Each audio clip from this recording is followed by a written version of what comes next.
Hi, and welcome to the Piece of Persistence. I'm Abigail Wright, and this is Paul Nelson, who I have the incredible opportunity to meet today through a mutual friend who happens to live on the same lake in Bloomfield, New Jersey. Just a few of the amazing facts about Paul.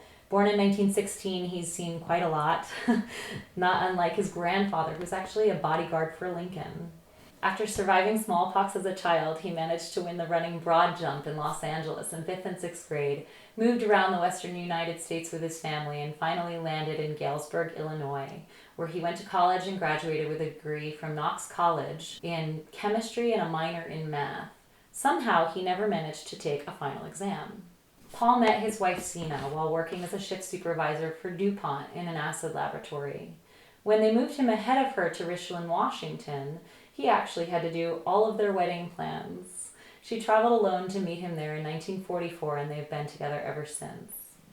For 14 years, he worked on the Hanford engineering works of the Manhattan Project, solving a metallurgical problem and producing fuel works, protecting employees from radiation, and managing a nuclear reactor. In 1958, he accepted a position with the Atomic Energy Commission to inspect facilities that were using radioactive material. In 1978, at 62 years of age, he retired to his current home in Bloomfield, New Jersey. Since then, he's done all of the maintenance on the house, down to the foundation, including all the electrical, the carpentry, even the plumbing. And on Sundays in July and August, he actually sailboat races. Although, Paul, you haven't done that in the last couple of years. Are you planning to go back to it? I'm giving it consideration. I'll only be 99. Well, that's a good time to start, right? Absolutely. So I have to know, how is it that you never finished a final exam? Well, that goes back to the fact that it was during the war, and Dupont needed chemists very badly, and I was a chemistry major, and the head of the chemistry department, R.E. Hanford, selected me to be interviewed, and they said, yes, we need you, but we need you right now. I thought, well, I haven't even graduated yet. And I went back and told Hanford, and he said, well, ask your professors. And they all agreed, and I went to work for E.I. Dupont in April of 1942. Dupont let me come back for graduation. I got my diploma, never took a final exam. How did you feel living in Richland working on the Manhattan Project when the bombs were dropped? I think we all felt that we'd done a great job. War is terrible. Nobody likes to be a party to killing people, but I think that what people fail to realize that they think, oh, drop an atomic bomb on a city and destroy the whole city, terrible. But we did far worse things than that. When we firebombed Tokyo and their nearby cities, there's something like 300,000 people were destroyed, burned. It was like burning them at the stake. It didn't really accomplish too much. It wasn't even a military target. But with the atomic bomb, they did attempt to hit military targets, but forgetting that, it ended the war. Not only that, it prevented thousands of our young men and thousands of Japanese soldiers from dying. And I think on top of that, where you have people burning to death, like being burned at the stake, I think that those who were killed in Hiroshima and Nagasaki, most of them were killed instantly. So by and large, it was war. We felt good at what we had done. We felt good about killing people, but we felt we had served our country well. Tell me about your other interests. What keeps you thriving in life? How do you stay active and healthy? Well, the main thing that keeps me going is probably all the maintenance work. I do all the work around the house. Anything that goes wrong or goes bad, I fix it. But on top of that, well, we have docks that are on pilings, and the ice during the winter can push them over. And to prevent that, we have what's called a bubbler system. Originally started out as bubbles. Now it's with the little aquarium mini pumps that squirt the water up and keeps the water from freezing all around your dock. And during the winter, I'll take care of 2 or 3 homes. It's part of the rules and regulations of the lake they have to be inspected daily. So I make the rounds and make sure that all these mini pumps are working properly. So you're still working as an inspector?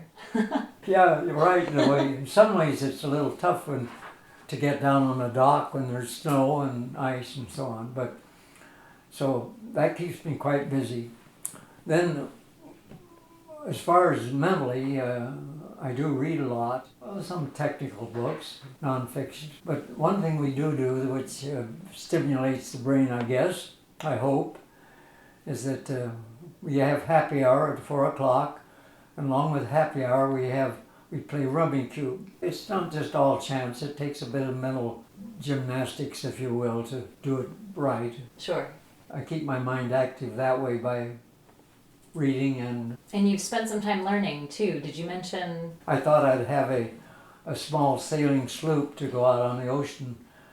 I took courses with the Power Squadron, U.S. Power Squadron, so that I would know what to do and how to do it. Part of that was learning celestial navigation. I got up to junior navigator, which means that I could do celestial navigation. Never had to use it, but I learned how. You've also done some traveling too, right? Did you mention that you have family that doesn't live near here? Yeah, I have 2 daughters. One was in Raleigh, North Carolina. She's still in Carolina. The other one's in Sydney, Australia. Nice. I've made about 8 trips to Australia. Never made the same number of trips this way, so we've kind of kept touch with our children, grandchildren. Do you get to talk to them often? We have Skype, and we hear them and see them quite frequently. So it's been good. Tell me about your longevity. You even helped me come down the stairs with my suitcase. How do you do it? I think I'm the only one in my family who's reached 90 years of age. Almost 100. It's not in the genes. I attribute it to my wife. 71 long years. There's no pressure. I'm relaxed. I'm not under any tension. And then with the activity, and then the good food she serves me, I think. Oh, you've got a personal chef. One of the best. She makes very good apple pie, I'll tell you. Our relationship has been particularly good because I have a great deal of respect for my wife. Intelligent woman, great gal. There's other reasons my longevity might be due to some other things, like I'm very active, on my feet, which to say lately they're saying stand up. Even those who do exercise, get out and do their thing, should stand up more. Mm. Well, since I retired, I've been standing up quite a little. Nice, less sitting. Right. Then I'm a bit of a Pollyanna. I look on the happy side. I don't anticipate things are going to go bad. They're going to go the way they should. And all of my major surgery that I've had, I've gone into it with no fear whatsoever. Might even say maybe all the radiation I received at Hanford, Manhattan Project, has contributed to my long life. Really? Yeah, there's scientific evidence that a certain amount of dose of radiation is good for you. Nice. Just like sunlight, vitamin D production versus sunburn. Too much, not good. Right amount, great. So you don't glow in the dark? No, I don't glow in the dark. I feel good. I don't glow in the dark. Just a nice, healthy glow. That's right. Do you have any goals? I don't have at the moment any big goal. I may have had some in the past, but my only goal is now I have a notebook, and each day I write down all the things I want to get done. I rarely get them all done, but it's an incentive for me to get up and get going and do them. And it's kind of fun when you can cross those things off. Yeah, I've done this and this and this. Nice. I'm in a much happier mood when I've felt like I've done a decent day's work. I've accomplished something. There's been days when I haven't accomplished much, and that's kind of dreary and draggy, and I don't like that. I get feeling much better when I've accomplished something. Do you have any habits or rituals that you would attribute to your success and happiness in your life? Live each day. Paul, I'm just so grateful to have met you, and thank you for spending the time with me and sharing your insights with us today.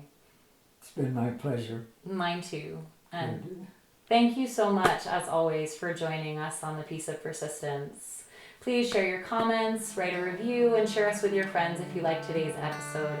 Like us on Facebook and subscribe to find more ways to balance happiness and success in your life. But have we forgotten what really makes us sing and dance at night? It's the people around and our dreams that lift us up from underground.